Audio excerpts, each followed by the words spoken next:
अस्सलाम वालेकुम। नमस्ते, सत श्री अकाल। उम्मीद करता हूँ फिट होंगे, बेहतरीन होंगे, अपनी लाइफ अच्छे से एंजॉय करोगे। हम तीनों की तरफ देवों के देव महादेव एपिसोड 158 पार्ट 1 है। लाइक शेयर सब्सक्राइब कर दीजिएगा। स्ट्रेट चलते हैं वीडियो की तरफ।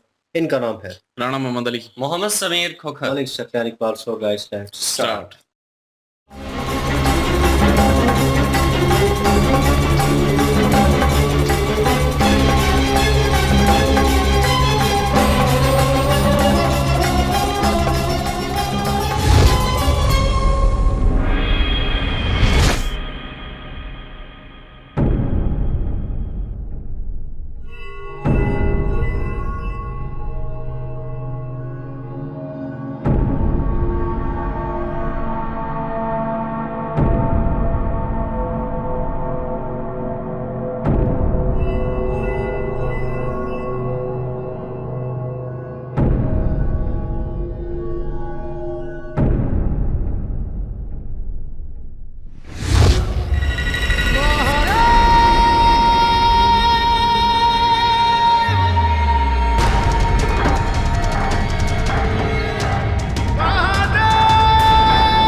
ऋषि, ये क्या अनर्थ हो रहा है? विनाश हो गया इंद्रदेव। महादेव का तृतीय नेत्र खुल गया है।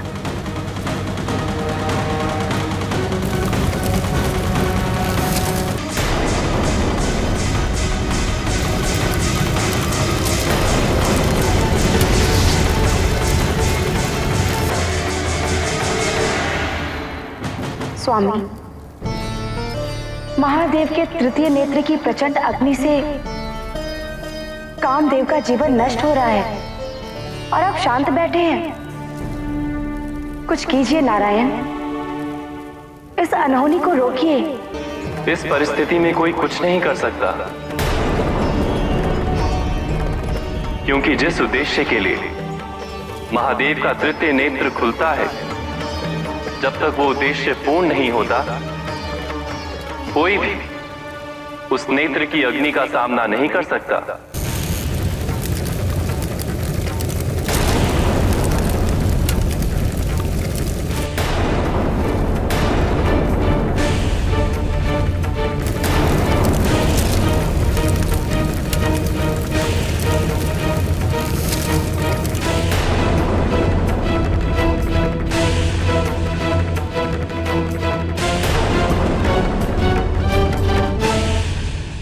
मेरे पति के प्राण संकट में है, मुझे उनकी रक्षा करनी होगी। स्वामी, स्वामी, देवी रति, रुक जाइए, मैं आपको नहीं जाने दूंगी। मत जाइए, नहीं, छोड़ दो मुझे, जाने दो मुझे। मेरे पति संकट में है, मुझे उनकी रक्षा करनी होगी। देवी रति, हम आपको अंदर नहीं जाने दे सकते। यदि आप अंदर गई तो महादेव के त्रिनेत्र की ज्वलन से आप भस्म हो जाएंगी। छोड़ दो मुझे, जाने दो। स्वामी के प्राण संकट पे, छोड़ दो मुझे। स्वामी, स्वामी, स्वामी।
ये क्या हो गया?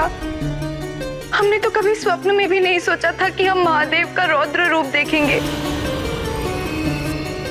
हम इस विनाश हेतु महादेव को जगाने का प्रयास नहीं कर रहे थे।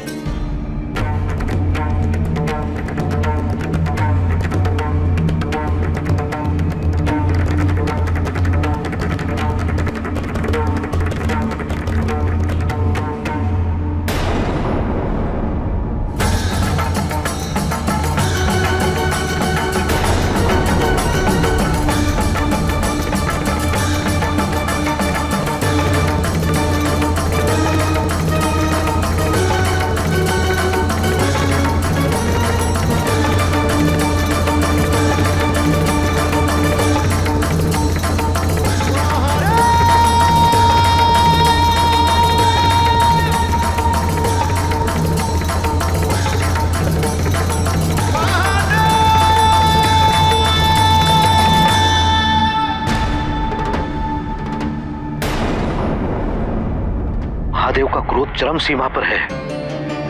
कामदेव के भस्म हो जाने के बाद न जाने और क्या अशुभ घटने वाला है।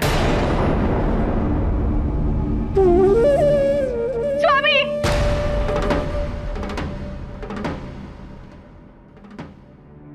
नहीं देव ऋषि, अब कुछ अशुभ नहीं होगा। वो देखिए, माता पार्वती ने महादेव को रोक लिया है। रुक जाइए स्वामी। अब हमें छोड़कर कहां जा रहे हैं महादेव? हम कब से आपकी समाधि से उठने की प्रतीक्षा कर रहे थे।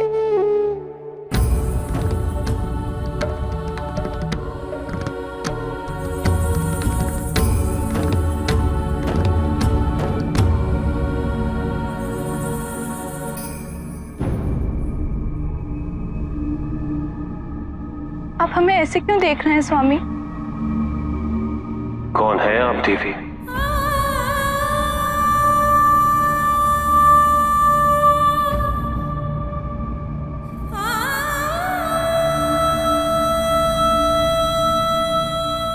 आपने हमें नहीं पहचाना स्वामी? हम पार्वती हैं, आपकी पार्वती। कब से आपके नेत्र खुलने की प्रतीक्षा कर रहे थे और आपने एक बार भी हमारी ओर नहीं देखा। आप जो कोई भी है, मैं आपको नहीं जानता। कोई संबंध नहीं है मेरा आपसे। ऐसा मत कहिए स्वामी, आपका और हमारा संबंध नहीं है। आपका और हमारा संबंध तो जन्म जन्मांतर का है। नहीं देवी, जिसे आप ढूंढ रही हैं वो मैं नहीं हूं।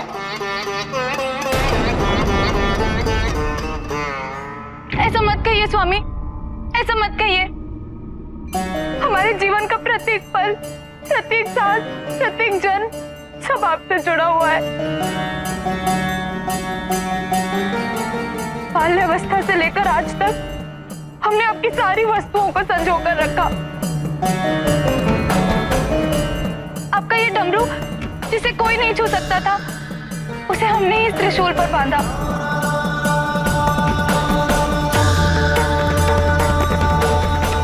हमारी माँ ने सदैव हमें आपके पास आने से रोका, किंतु हम आपको ही ढूंढते रहते थे। हर वस्तु में आपकी ही अनुभूति करते थे। तब हम नहीं जानते थे कि ऐसा क्यों होता है, किंतु एक दिन हमारा अपने आप से ही साक्षात्कार हुआ। उस दिन हमें ये पता चला कि हम आपके हैं और आप हमारे। तब से हम आपकी शरण में हैं। हमारी आंखों में देखिए महादेव, इनमें केवल आप हैं, केवल आप।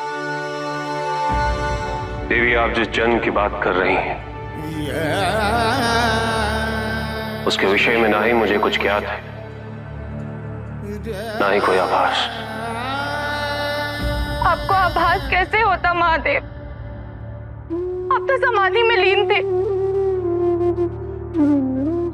आभास तो हमें था, वो आभास जो आपने हमारे भीतर समाहित कर दिया था। आपका और हमारा साक्षात्कार भले ही आज हुआ हो, किंतु आप सदैव हमारे साथ थे, हमारी आत्मा में बसे थे। नहीं देवी, ये केवल भ्रम है आपका। नहीं स्वामी, ऐसा मत कहिए। पहचानिए हमें, हम आपकी पार्वती हैं। जिस प्रेम के लिए आपने जड़ समाधि धारण की, वो प्रेम है हम। जिस शांति के लिए आपने वैराग्य धारण किया, वो शांति है हम। जो क्रोध आपके भीतर समाया हुआ है, उस क्रोध की शीतलता है हम। जिन शक्तियों का उद्गम आपसे होता है, उन शक्तियों का आधार है हम। रुक जाइए देवी। जी, कामदेव तो जल गए। हमें लगा कि अली भाई भी बीच में कह रहे थे कि उनको जीवन दान दे देंगे ये कुछ, तो जिस तरह देवी विष्णु जी से बात कर रही थी और कह रही थी आप देख रहे हैं अभी तक, और मुझे भी लगा कि शायद कोई उम्मीद हो अभी, क्योंकि अभी उनका नेत्र जो है वो तीसरी आंख जो है वो खुली हुई थी और उसमें से आग निकल रही थी और कामदेव जो है वो जल रहे थे और उनके साथ जो थी वो भी आहिस्ता आहिस्ता कह लें कि जल रही थी और ख़त्म हो रही थी। और अभी वो मौका था कि उनको रोका जा सकता था, मुझे भी लगा रोका जा सकता, लेकिन विष्णु जी कह रहे थे कि जिसके लिए अब वो आँख खुलती है और जब तक वो काम मुकम्मल नहीं होता, ठीक है, दुश्मन ही कह लें उनके लिए, तो वो आँख जो जैसे खुलती है वो अपने दुश्मन के लिए खुलती है और फिर वो आग निकलती है, उसकी जो है शक्ति कह लें, उसकी तपश जो कह लें, वो बर्दाश्त नहीं कर सकता कोई और। तो जब तक वो कार्य पूरा नहीं होगा तब तक उनकी वो आँख जो है वो बंद नहीं होगी। तो उनके लिए उन्होंने कहा कि ये तो नामुमकिन और इसके सामने कोई नहीं आ सकता। अभी वो सिचुएशन चल ही रही थी, उनकी पत्नी भी जो है वो भी इस चीज़ को लेकर परेशान हो गई और वो जो है आपे से बाहर हो गई और जो पार्वती जी की सिस्टर है कह लें, और वो जो है उनको रोकने की कोशिश कर रही हैं, लेकिन वो उसी आलम में बेहोश भी हो गई उन्हें बचाने बचाने में, लेकिन बचा तो नहीं सकती थी, वो अपनी तरफ से कोशिश कर रही थी। इसी दौरान जो है कामदेव जो है वो कह लें कि वज़म हो गए, जल गए बिल्कुल। और जैसे वो जले हैं और उसके बाद उनकी आँख जो है शिव जी की वो तीसरी आँख जो है वो बंद हुई है और उस वादी में लीन थे, फिर उन्होंने आँखें खोली हैं और वो अभी भी गुस्से में थे और उसी गुस्से में वो उठे हैं और उठ के जाने लगे थे और पार्वती जी ने पीछे से आवाज़ दे दी। तो का ऊपर क्या नाम है, इंद्रदेव और ऋषिनाथ जो है वो आपस में वार्तालाप कर रहे थे, तो इंद्रदेव कह रहे थे कि नहीं नहीं अभी कुछ नहीं बिगड़ा, उनका गुस्सा जो है वो ठंडा हो जाएगा। तो ऋषिनाथ को लग रहा था कि ठंडा नहीं हुआ, अभी भी वो क्रोधित है, तो आगे पता नहीं क्या क्या होगा। उन्होंने कहा "अब आगे कुछ नहीं होगा, क्योंकि जिन्होंने आवाज़ दी है उनकी आवाज़ पे वो रुकेंगे और वो जो है उनका हृदय जो है वो कहीं न कहीं धीमा पड़ जाएगा, ठंडा हो जाएगा, उनका गुस्सा जो है वो कम हो जाएगा। तो जैसे वार्तालाप शुरू हुई है तो उन्होंने तो बिल्कुल इन्होंने स्वामी कह के शिव जी को पुकारा है, लेकिन वो जो है वो बिल्कुल ही कह लें कि भाव नहीं दे रहे, वो जानते ही नहीं है इनको। और हमें लग रहा था क्योंकि जो वार्तालाप इनकी हो रही थी पार्वती जी की शिव जी के साथ, जब वो समाधि में लीन थी और बातें करते थे और तो उनके लिए भोजन लेके आई और सारा कुछ किया, तो हमें लगा कि वो सुन रहे हैं, उस चीज़ को महसूस कर रहे हैं कि वो उनके पास है और वो जो है आदि शक्ति का रूप है, वो सती जी का रूप है और एक और जन्म उन्होंने लिया है पार्वती जी के रूप में। तो हमें लगा कि वो उनको जानते हैं, लेकिन यह है कि जब वो उठे हैं और जिस क्रोध में थे और गुस्से में थे, तो यहाँ पे तो देखकर ऐसे ही लग रहा है कि वो उनको बिल्कुल नहीं जानते और इसी चीज़ को लेकर जो पार्वती जी हैं उनको काफ़ी कंसर्न है कि मैंने आपके लिए क्या-क्या कुछ नहीं किया और मैं यहीं पे हूँ, जब से आप यहीं पे हो मुझे पता चला और मैं बचपन से ही उन्होंने अपनी माता की जो अपनी बचपन गुज़रा है अपनी माता के साथ वो सब कुछ हुआ। वो डमरू गिरा, उसको उठाया और जो सिचुएशन थी वो सारी बताई कि अब जो त्रिशूल आपके हाथ में और जिस पे डमरू लगा हुआ है वो मैंने बाँधा है दोबारा, ये टूट के गिर गया था और सारी स्टोरी उन्हें बताई है। और लेकिन उसके बावजूद भी शिव जी जो है उन्हें एक्सेप्ट नहीं कर रहे और एट द एंड उन्होंने जो है बड़े गुस्से में उनको एक किस्म की ना किया, रोका है उसके ऊपर कि आप बोलती जा रही हैं और मतलब उन्होंने क्लियर कट उन्हें बता दिया कि मेरा और आपका कोई रिश्ता नहीं है। और मैं आपको नहीं जानता। तो सिचुएशन कॉम्प्लिकेटेड हो गई है। मुझे लगा कि वो समाधि से उठेंगे और कहीं ना कहीं पहचान लेंगे कि ये सती जी हैं, आदि शक्ति, वो उनका रूप ही है, पार्वती जी हैं। लेकिन कॉम्प्लिकेटेड हो गई है सिचुएशन। बिल्कुल जी, पार्वती जी जो हैं वो शिव जी के जब नेत्र खोले हैं और शिव जी से वो वार्तालाप कर रही थी और शिव जी को बता रही थी कि मुझे पहचानिए, मैं पार्वती हूँ। तो वो बातें सुनते रहे, एंड पर उन्होंने यही कहा कि कौन है आप? तो उन्होंने कहा है कि मैं आपकी अर्धांगिनी हूँ, हर जन्म में मेरा और आपका रिश्ता जो है वो एक ही है और आप मेरे स्वामी हैं। तो उन्होंने कहा नहीं, मैं आपका कुछ नहीं लगता और मैं किसी का स्वामी नहीं हूँ, मैं आपको जानता ही नहीं हूँ।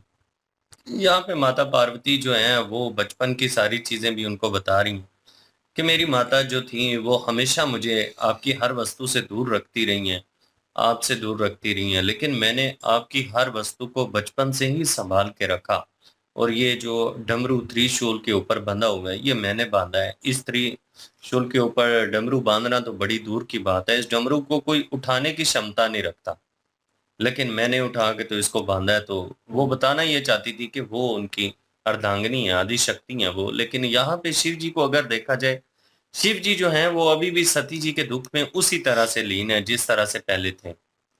उनके अंदर जो पीड़ा सती जी को लेकर है ना, वो अब भी मौजूद है, जिसकी वजह से उन्होंने पार्वती जी जो हैं वो उनको पहचाना भी नहीं। और दूसरी साइड पर देखा जाए तो ये भी मुमकिन है कि शिव जी की नेत्र खुलने के बाद जो पार्वती जी जो हैं उनकी परीक्षा का ये फर्स्ट डे हो, क्योंकि अब जिस तरह से सती जी से परीक्षा ली गई है वो थोड़ी थी, अब पार्वती जी जो हैं इनसे ज्यादा ली जाएंगी क्योंकि इनको उस योग्य बनाना है। पहले यूं हुआ था कि सती जी से विवाह करने के बाद उनको योग्य बनाने का प्रयास किया गया था, लेकिन मेरे ख्याल में अब शिव जी जो हैं उन्होंने ये चेंज करना है इस सारी चीज को कि जो गलतियां पहले हुई हैं, जो चीजें पहले हुई हैं, वो चीजें अब दोबारा नहीं होनी चाहिए। बिल्कुल जी, मुझे भी यही लगता है कि ये शिव जी जो हैं वो टेस्ट आउट कर रहे हैं और जो है वो इम्तिहान ले रहे हैं पार्वती जी का कि कहाँ तक जो है उनमें सब्र है, कहाँ तक जो है वो सब बात को समझ पाएंगी।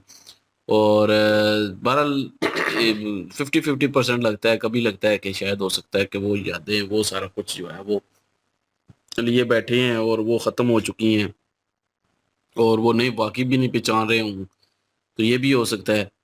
बहरहाल कामदेव तो जो है वो तो भस्म हो चुके हैं, अब जो है वो आगे जो है वो भी क्रोधित हैं, शिव जी भी, और पहचान भी नहीं रहे पार्वती जी को कि ये आदि शक्ति ही हैं और सती जी का ही दूसरा रूप है, लेकिन वो पहचान नहीं पा रहे। और या तो हो सकता है ये इम्तिहान हो और या सच में जो है वो ना पहचान रहे हूँ। तो बहरहाल अब तो आगे देखेंगे कि क्या क्या होता है और तभी पता चलेगा। बिल्कुल यार, नेक्स्ट पार्ट पे चलते हैं। लाइक शेयर सब्सक्राइब कर दीजिएगा। इंशाल्लाह मिलते हैं नेक्स्ट वीडियो में। अपना क्या रखिएगा, वो में याद रखिएगा। तब तक के लिए अल्लाह हाफिज, पीस।